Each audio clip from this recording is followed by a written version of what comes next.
Iblis volunteered that if he can come with the angels to kill these corrupted jinns on the earth, and Allah Azza wa Jal gave him permission.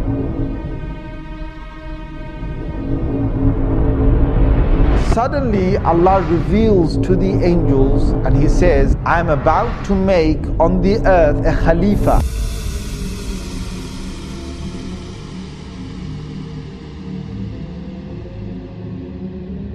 Now Iblis is a creation of God. Iblis is a creation of God. Iblis is a jinn. Iblis is, he's made of fire, which the Quran talks again in several places that he's made of fire. But where did Iblis come from? And were there the likes of Iblis before? So the Mufassirun have commented. Again, this is based on those narrations that I talked about earlier. And what Allah Azza wa Jal did is that He created a whole creation of jinns that were on the earth. And this you will find in many of the early Mufassirun have commented on this. He created them on the earth and they had got taklif. Now what is taklif? Taklif is that God's now given them a responsibility to recognize Him. Now when Allah gives responsibility to creation, He will send messengers. So what Allah did is that He sent jinn messengers. So before there was human messengers, before Adam alayhi salam, who was the first human messenger, there were many jinn messengers that Allah Azza wa Jal sent to them. Now the jinns are made of fire, and the jinns, one of the things they have inside them, being fiery is that you're angry and you're hasty, you're fast, you're very powerful. Now the sifat and the qualities that the jinns have between them is that they are in fights and they are in quabbles and they are in superiority and who can prove who's greater. This is one of the nature of the jinns, and they're always in the spirit of challenge. Now there are good jinns. Allah Azza wa Jal has said that in Surah Jinn itself. He's talked about two different groups of jinns, and He said the salihun, and there's those who are pious and those who are not pious. Now the ones that were on the earth were both types, and messengers came down. But the messengers in the many numbers were killed by the jinns on the earth. And there was great corruption that prevailed on the earth. There was great corruption that prevailed on the earth. Now there was one notable jinn that was very pious. Iblis, being who he was a good jinn, and he started to worship God to the extent, because jinns could fly, and jinns could go through many of the heavens. They could go up and down. They didn't have to stay on the earth. They could travel up. It was only when Rasulullah sallallahu alaihi wasallam came that they were trapped within this first universe. This is clear from the Quran. This in Surah Safat you will find this. In Surah Jinn you will find this. That Allah did not allow them to go beyond the first heaven, or the first heaven meaning the end of this universe. They can't go past that after Rasulullah sallallahu alaihi wasallam became a prophet. But before that they could go above that.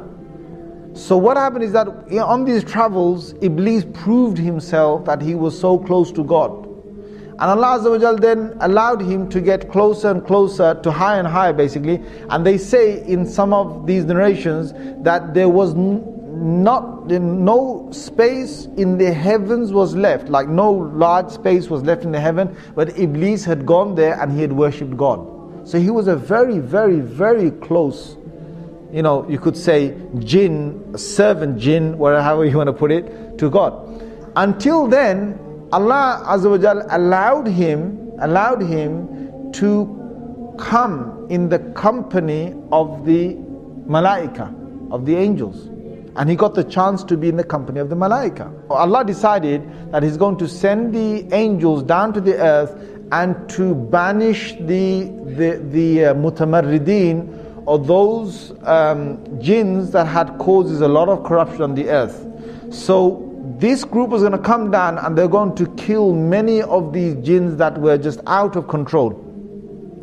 Iblis volunteered that if he can come with the angels to kill these corrupted jinns on the earth, and Allah Azza wa Jal gave him permission. So he came and they killed a lot of these jinns. They left only a few on the earth, and from these few again the progeny of the jinns would start.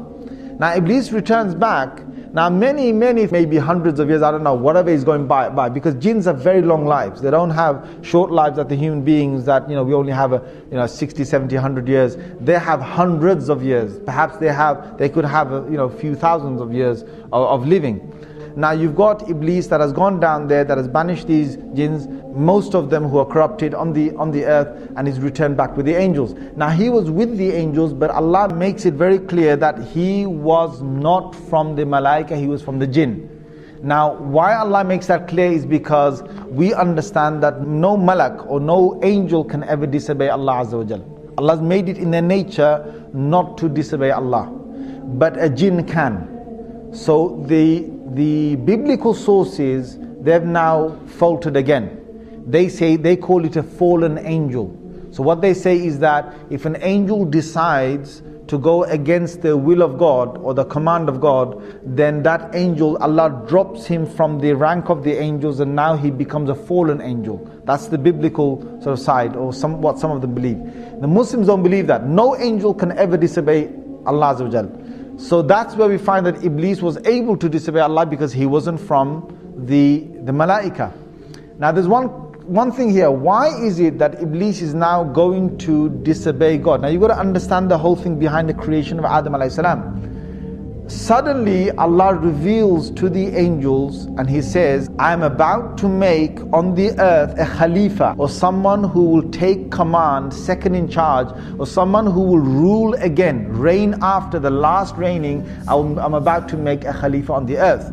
Now when Allah said that, Iblis got really happy, right? He must have got really happy. And you know why? Because Iblis knows that the angels are not the ones who are going to rule the earth.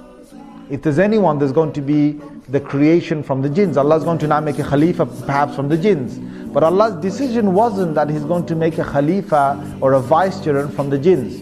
His decision now was that He's going to create this new creation. Now this shocked Iblis, because all these years that Iblis had worshipped Allah and had been so good was because he wanted power, he wanted prestige, he wanted to be in charge of the earth, he wanted to be, come back on the earth, and he's going to be sent perhaps as a messenger, or he's going to be sent with a new command of God on the earth, or he's going to be in charge of the jinns on the earth. There's something beautiful that's going to come for Iblis, something that he had a big glimmer and a big hope in, and all that was getting crushed now with this new creation. Now who is this new creation?